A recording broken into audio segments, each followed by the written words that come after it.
and good afternoon. I'm Dylan Ancheta in the H&N Digital Center. Thanks for tuning into this special stream. We are about to take you live now to a press conference with Honolulu Mayor Rick Blangiardi as he and other officials talk about the Kailua Wastewater Treatment Plant. Let's go ahead and listen in. It would be hazardous and dangerous to their health. And I'm here today to say, on behalf of the city, we would never engage in anything like that to not have the public trust us completely, because this is what and who we are when it comes to matters of this kind. So we're going to be here. I want these men to make their statements. We're here also to answer any questions that you might have. Okay? So with that, I'd like to bring up Dr. Fink. Aloha. I'm Dr. Kenny Fink, the Director of Health. I'd like to begin by just being clear. I do not believe the City and County of Honolulu downplayed any risk to public health and safety. Okay. The City and County of Honolulu complied fully with the permit requirement to notify the Department of Health of any exceedances of their wastewater testing. The City and County of Honolulu provided timely and transparent notification of all test results. They went above the permit requirements by issuing news releases and posting advisories along Kailua Bay. And with that, I'm happy to answer any questions. Any other statements?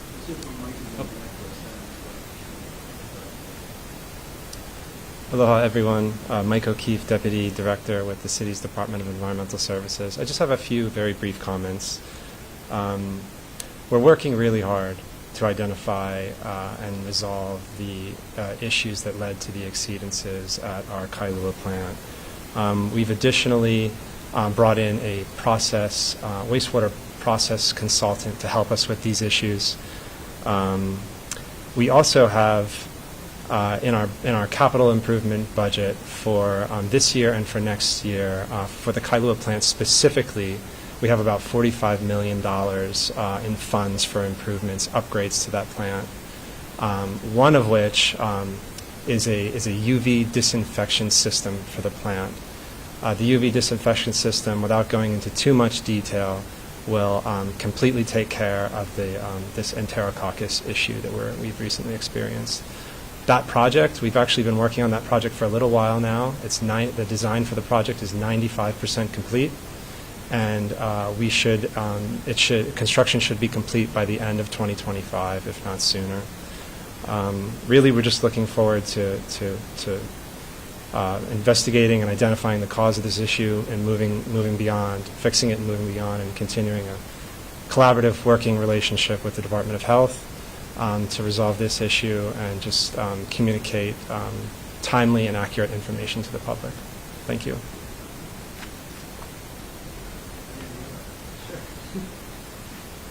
So hi, I'm Dan Brick. I am the Chief of Environmental Quality. So I just wanted to say that during this period of exceedances that we had, we worked hard to communicate with Department of Health. We would communicate daily during these exceedance periods. And our investigation is continuing as to the cause of these exceedances. We're continuing to optimize the plant, and we're performing in-plant sampling to gather more data as we investigate. Thank you. I really appreciate Dr. Fink being here on such short notice and these comments. You're open to questions, but I want to be really clear about why I asked for this press conference, and that is the word downplay as it was published in the report. That word to me implies a really concerted action on our part to do something to deceive the public, and that we would never do that. And so more than anything, and I appreciate what Dr. Fink had to say in that regard, we did everything that we were supposed to do the way we've done it. Can we improve on a going forward basis? Absolutely. But we'd never downplayed anything to deceive the public, and I want that point absolutely clear with everyone. So with that, we'll take any questions you might have. For Dr. Fink, Dr. Fink, it was your deputy the other day who actually used that word. I was wondering, and the concern that she brought up with the press release that was going out, off the top of my head, one of the ones you mentioned was that they did report, there were individual reports that mentioned that there had been an exceedance. they didn't really inform the public of the true magnitude and the true severity of the procedure. Did she have a point? Do you disagree with her? So my deputy is actually over here. I'm sorry, the water quality acting supervisor. Okay, so yes, the acting supervisor did answer questions and may have used the word downplay.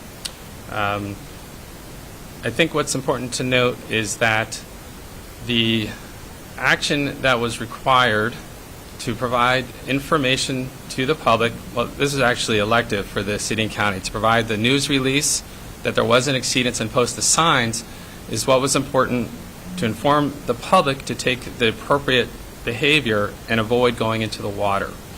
Now, whether the exceedance was 3 or 4 times the level, it's the same result of action that the city and county would take to post the advisories to tell people to stay out of the water until it was cleared as safe. I can understand how someone might think providing communication about the magnitude of exceedances might be of useful information to the public, but it wouldn't change the decision or the recommendation or the action to say stay out of the water. So where both the Department of Health and the city and county are committed to public health and safety, the appropriate steps to inform them that the water is not safe and post advisories was the critical step to keep the people safe by keeping them out of the water. The acting supervisor also saying that she found the recent spate of exceedances highly worrisome, very unusual. Do you disagree with her on that point as well? Well, I'm not saying I disagree with her regardless, okay? I agree with the concern of keeping the public safe, which is shared between the Department of Health and the City and County of Honolulu. As far as the exceedances, so they ranged from April 8th through May 2nd, roughly, from about 65,000 coliform forming units up to a level of about 460,000. That was roughly at the peak 6 times the level of exceedance. During that time, there was also a brown water advisory which overlapped with that highest exceedance. So there are a number of factors that were occurring during this time frame to be considered. As far as the water facility plant itself, I would defer to the city and county to speak to that, as they're the ones who would be responsible for investigating the cause for any exceedances and reporting that to the Department of Health. Can you speak to that? And I'm sorry, could you repeat the question? Well, my question was basically, well, the question was for DOH on whether they disagree with how unusual, this state of exceedances was. Okay. Okay, yeah. I think Dr. Fink covered that, so. Look, I'll go so far as to say we didn't come here today to point blame or throw anybody under the bus, but we wanted to get that cleared up. We did everything we were supposed to do, the way we were supposed to do it. My interpretation of what happened was a subjective interpretation that somebody said in an interview and it got picked up, not reflective of the city's actions and our responsibility to the public. Maybe one question for I just have to ask if there's been any, because there seems to be a reaction to something that the acting supervisor said. Has she been reprimanded, or is there a reason why she's not here today? I'm here today because I was asked to be here today. We've spoken internally as a Department of Health team, and collectively we're committed to the health and safety of the public, and we share that commitment with the City and County of Honolulu. Everybody's best interest is providing information. There may be disagreements on what information people would need to make decisions, and we will continue to work together to see if there's opportunities to improve messaging. But I'm confident that everybody has been forthright and transparent and in good faith providing necessary information to keep the public safe. The feedback that I got, I actually like to each talk to folks and talk to the neighborhood board. The feedback I got was there was a lot of confusion over what exactly was covered and whether or not it was under the warranty. So there were some signs posted, but they were on letter-sized paper, and a lot of folks said they didn't see those. larger, and they wish that there had been somehow a better communication, either between the city or the state. So did you guys kind of talk to each other about how you might coordinate that in the future? So I'd like to defer to the city and county on your sign posting. I believe there were more than 20 signs posted around each entrance to this in parks, and it did have a map, but it kind of referred to the outfall. And I think when people, they kind of didn't really look at the map. They just thought, oh, it's not very kind of vague. So I just wondered if, you guys have thought about how you might better communicate next time. Yeah, so we did post signs at the direction of the Department of Health. And as far as the size of those signs, or we're still, the discussion's ongoing with Department of Health. So we're working together on that. We were directed, that could be part of the discussion, but we were directed to post signs, and our immediate goal was get those signs up as quickly as possible. So we posted those signs the day that we were asked. So all in the same day, we had the signs created and posted all along Kailua Bay. So it was quite an effort, and our primary concern was being expedient. And then there was confusion, was it just the outfall area, or was it all of the Because once we decided the health map, I think the reason there was a map, and it was all of Kailua Bay, so. That's a discussion that's still ongoing.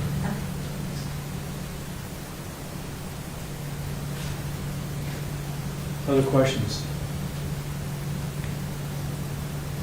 I guess, Mayor, is it a situation where you want to stress that the city in no way meant to downplay anything, but there are still ongoing internal discussions as to whether it could have been, the situation could have been better communicated? I look at every opportunity as a learning opportunity. So we didn't come here today to be defensive.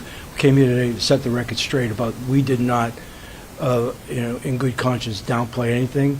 But we've learned from this experience, and we're probably going to adjust our protocols to make sure that this never comes in question again. At the same time, you heard Mike O'Keefe say we're about to invest $45 million in serious technology that's going to help us alleviate this condition on a going forward basis. I think we were saying that we think a year from before the end of 2025, this will be non-reoccurring. I mean, we're trying to do everything we possibly can. So, again, we don't want to throw anybody under the bus. To your question, if something gets misstated, I wanted to get the record straight, and we all go forward from here. Our first and primary responsibility and of greatest interest is what Dr. Fink said a couple times. It's the public safety and public welfare, and for me, the public trust, which is why I asked for this press conference, because we would not do that. If we can somehow now, through this experience, report additional information should be necessary, we'll take it to the fullest amount. Okay? And I'm going to say, I probably should, I'm not so sure bigger signs create more reading. Okay? I will tell you that. I'm in favor of making sure we've got appropriate signage and a lot of it, but I'm not so sure a bigger sign necessarily is going to create the same result. Anybody going to the beach, you can see a plethora of signs out there posted. I think that they provided fair warning, but maybe it could have been a little bit. That's what I'm saying. So if they don't always read signs, if it's big or small, what are you going to do? That's my point. And we can look at the size of our signage to do that, but I just know enough, having been around stuff like that, based on what you just said, it's not the size of the sign. Okay? Any other questions? Yeah, Mike could weigh in on the city's confidence going forward. The investigation, maybe quality too, the investigation is still ongoing. Is it premature to say that you're confident that this won't happen again until your investigation wraps and you can publicly say this was the cause?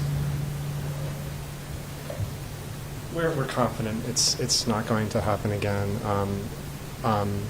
We have, like I said, we've brought in a technical process consultant to help us with our investigation into what happened in the past and to help us going forward as well. We've communicated to that section of that plant and the staff. There's no expenses spared in keeping this plant in compliance. Whether you need additional equipment, resources, overtime, anything. Where the highest priority is to keep the plant in compliance. This advisor was hired amid the most recent exceedances, or was this during like the 2021 exceedances? It was not high. It was prior to the most recent exceedances, but we've since focused their efforts on the Kailua treatment process. Could you speak a little bit about, so this is a UV disinfection process. So the Kailua plant, it does have an ocean outfall. Could you give us a summary of your other wastewater treatment plants? I believe your Sand Island plant does have a UV disinfection. Could you give us a sum of which ones do or don't have that? So all the plants are uniquely different. Sand Island is installing a UV disinfection system right now. We're also going through, as you probably or may know, a big upgrade to secondary treatment at Sand Island. That's a 2-phase project. That's phase 1. We're into phase 1 right now, about 25% complete. And then phase 2 will begin construction sometime around 2029. We're ultimately required to complete construction by 2035. And then Sand Island also has an outfall like deep ocean outfall like Kailua, as does our Waianae treatment plant. But they all have different processing technologies. There's some overlap between plants, but they're all uniquely different. It would take a long time to walk through each plant, actually.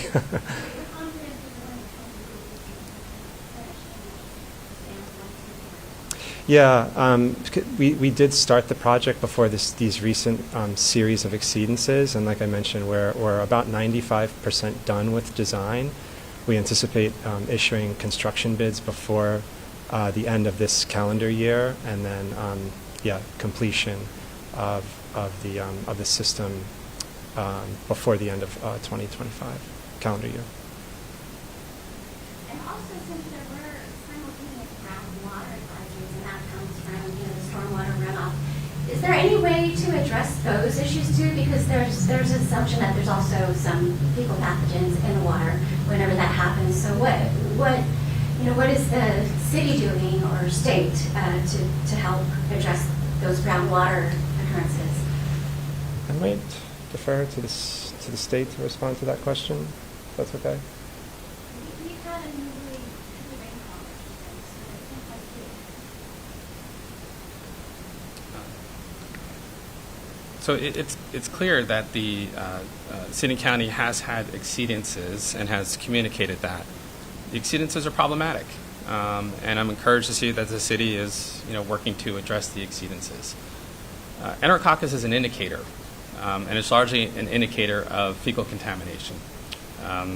So while the storm runoff may bring in other contaminants, and that's why we have the brown water advisory, which is kind of just separate from the sampling of the discharge coming out of the wastewater facility.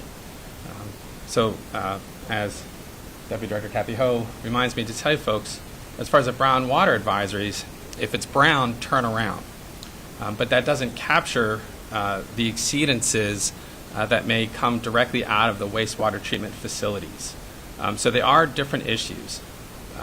It is important that when there are brown water advisories, we don't necessarily know all the contaminants that could potentially be in the water. So it's important that the public follow the posted advisories and remain out of the water until the brown water advisory is lifted. So there's not much you can do with that, there's going to be groundwater advisories, but are there any type of infrastructure improvements to help prevent that, maybe in Kailua? Well, I would simply add that stormwater drainage, and that's why we'll see signs to make sure we're responsible and not adding things that could potentially be washed through the stormwater drainage that might not go through the water treatment facility. When there is additional storm water, there may be additional volume that ends up going through the treatment facility. So there may be additional volume being treated for that storm water that just washes off through streams or otherwise into the ocean that may be naturally occurring. that is something that will likely naturally occur. Question for Councilman. Yeah, I am. I was hoping to get your thoughts on the situation, if you were satisfied with the response to the recent exceedances, and if you're confident the situation being contained going forward.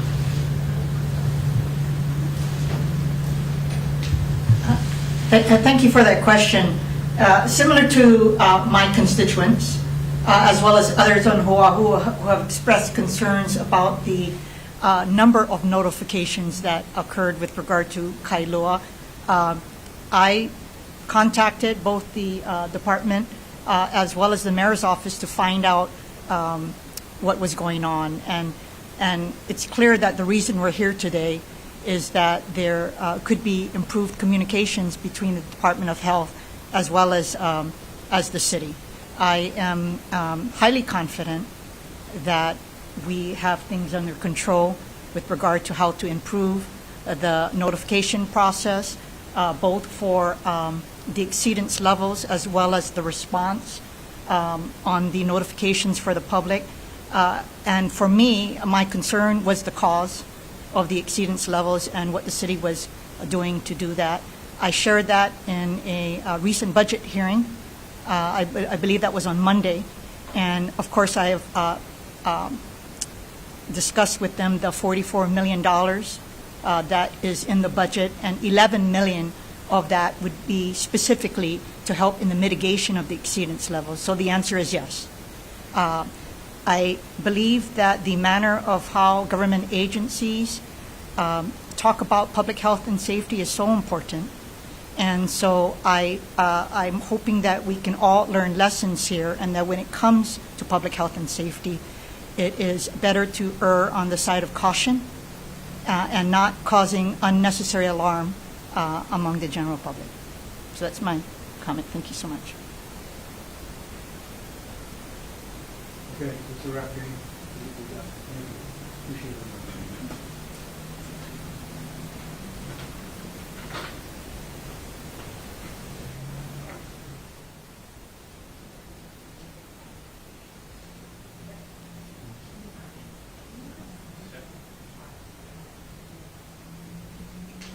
And there you have it, folks. That was a live press conference with city officials, city and state leaders about the Kailua wastewater treatment plant. Now, of course, they are essentially speaking out today to let us know that they followed all procedures in terms of letting the public know what was going on with that wastewater treatment plant there. Mayor Blangiardi spoke alongside several of his city officials in making sure that an investigation into the elevated bacteria levels there in Kailua is underway, and they are working to give the public the answers that they need.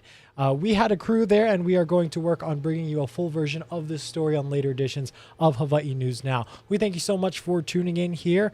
I'm Dylan Ancheta in the H&N Digital Center. Aloha.